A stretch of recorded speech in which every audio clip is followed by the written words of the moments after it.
Hey guys, welcome back to the channel. It's a cooking nurse, and in today's video I'm going to be sharing a recipe that I recently tried out, and the videos I posted and the photos I posted went some good miles. So those who are asking me for the recipe, here it is. Let's get into the video. So I have some vegetable cooking oil. You can use olive oil or whatever you have. I have salt, an onion, I have carrots, I have a peeler and ginger, and then I also added in a clove of garlic.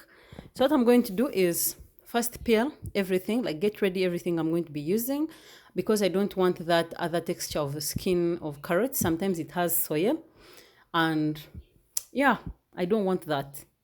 So meanwhile, as I peel these ones, I would love to request you guys to subscribe to my channel. It really helps me grow. Other people who would love such content also get to see it. Maybe who are affiliated to you, or yeah, it just helps me grow. Thank you so much for your kindness.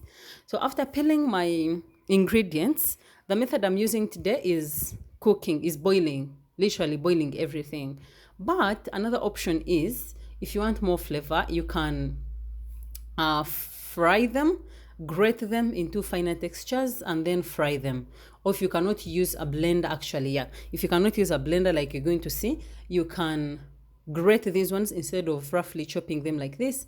Grate them and boil them or fry them. You can also season them with more things as much as you want. Please do what makes you comfortable. If you want some chilies in your chapati, if you want other things like spices, maybe those flavorful spices, please add them. Okay, so after putting them in the pot, I'm going to add in some small water because I don't want to make a big dough. I'm not about to be keeping like chapati dough, so I want to make all of them that are going to be consumed at once. And once everything has boiled and ready, I'm going to transfer them into my forever favorite kitchen gadget, my blender. If I could gift this blender, I would, because it's been here. It has seen me 3 days, man. It has, more than actually humans have. But anyways, transfer everything into your mixing bowl. And as usual, you know the drill. We don't waste anything. Pass some water and add it here. Don't waste. I'll be using multi-purpose flour, wheat flour. So I'm putting in, don't ask me for measurements, please. If I'm not baking, I rarely, just wing it. Listen to your ancestors, okay? And I'm using this spoon because the liquid, the carrot puree is a bit hot. It's a bit hot. It's something I had not done before. Then one day I was actually rushing. By the time I made those chapatis, if I knew they were going to come out that bomb, I would have filmed before. So I was rushing, and then I was like, let me just make the dough and then go and come back. When I came back and made the chapatis, yo, bomb. Make sure you try out this recipe and let me know. You can also DM me on my Instagram and ask me where you don't get it. Okay? Hope to see you there soon. Also follow me there.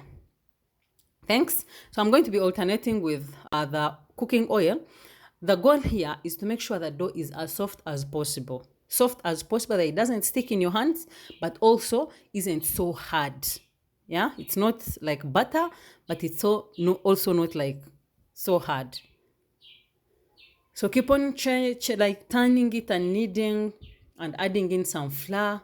Minimally, don't add in a lot of it, because then you'll have like rock hard or flaky chapatis, and that's not what we are aiming at.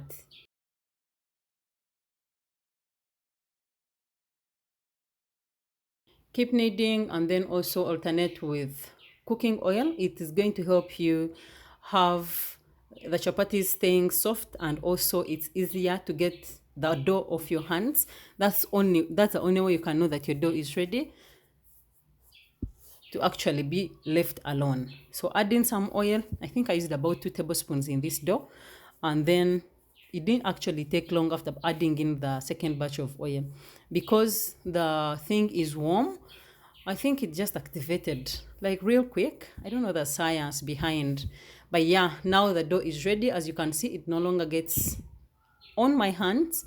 And then I'm going to cover it and leave it maybe for 15 minutes so that gluten can work its magic and I have a smooth dough. Look at that. Yeah, so it's a bit more softer, like soft enough not to stick on anything, and also soft enough to make you the perfect chapos. So I'm going to dust my working surface and then I'll put this on and roll it. You know, sometimes they say even when you work on a good surface, you reach a time and get tired. However soft this thing and however non-stick it is, if you keep on putting it on a dry surface, it's going to stick. So dust your surface so that it does not stick down, and by the time you're done rolling them and maybe trying to remove it, it tears and then you're now going to redo it and wasting time. Don't do that. Don't do that. So I'm going to roll the balls and make sure they are even, the same size. If you have a way of measuring them, please go on ahead and do it. But here, we're winging it. Anyways, dust the ball or the chapati dough of one chapati and then transfer it onto your surface, working surface, and roll it out. According to how thick you want your chapatis to be, please go with that. I wanted mine to be like not so thick and not so thin. So they're able to roll maybe a Rolex.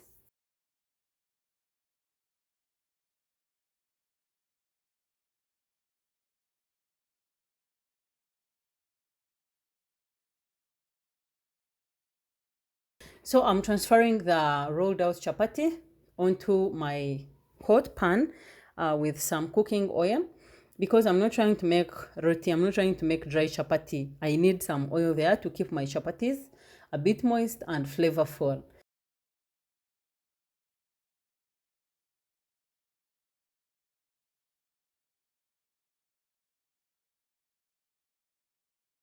So anyways, keep on turning them. In the meantime, while this chapati is here, use minimum heat so that you're able to go back and roll another chapati. We don't want you to waste gas. It's expensive. Things are hard these days. So you put it here, use low heat, go back and roll out another chapati, come back and keep on turning and adding some oil and then turning it, go back and roll if you don't have help, if you don't have someone actually rolling out for you.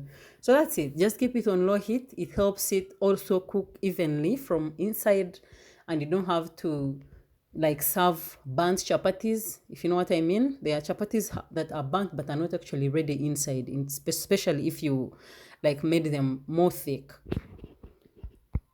So yeah, that's it. Once it starts bubbling up, you know your chapatis are almost ready.